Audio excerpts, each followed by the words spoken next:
नमस्कार मित्रांनो, मी संजय. मुंबईत घर घेताना भाग 6 हा ब्लॉग मी तुम्हाला दाखवतोय. आता तुम्ही पाहू शकता, बऱ्याच महिन्यानंतर मीही आलो आहे. तर आता 5व्या भागामध्ये मी तुम्हाला सांगितलं होतं 6 माळ्याचं बांधकाम झालं आहे. आता जवळजवळ 16 माळ्याचं बांधकाम झालेलं आहे. तर ही एक नेट लावली आहे बिल्डरने वरून. जेव्हा वरचं बांधकाम होत असतं तेव्हा खाली माती दगड विटा पडू नये म्हणून याचं सेफ्टी असतं ते. आता तसंच आता बिल्डिंगला प्लास्टरिंग पण चालू आहे. प्लास्टरिंग चालू असताना बऱ्याच वेळा सिमेंट वगैरे पडत असतं म्हणून नेट तर आहे. आणि खूपच खाली अस्वच्छता झाल्यामुळे ही पाणी मारून हा भाग स्वच्छ केला जातो. मित्रांनो, बांधकाम तर जोरात चालू आहे. मध्ये आलो होतो पण असंच काम चालू असलं मी व्हिडिओ बनवता नाही आला.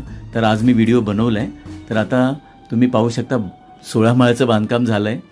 तर म्हटलं आता एक उत्सुकता असते की आपल्या होणाऱ्या बिल्डिंगचं बांधकाम कुठपर्यंत पोहोचतं.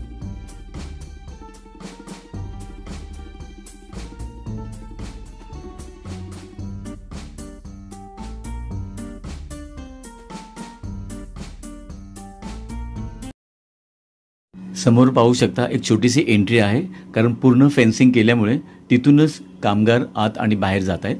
त्यामुळे काम तर जोरात चालू आहे. तर मित्रांनो, मुंबईत घर घेताना भाग 6 आता हा व्हिडिओ इथेच थांबवतोय. तुम्हाला माझा व्हिडिओ आवडल्यास नक्की लाईक करा, शेअर करा, सबस्क्राईब करा. आणि लवकरच मुंबईत घर घेताना भाग 7 हाही तुम्हाला दाखवतोय. Thanks for watching.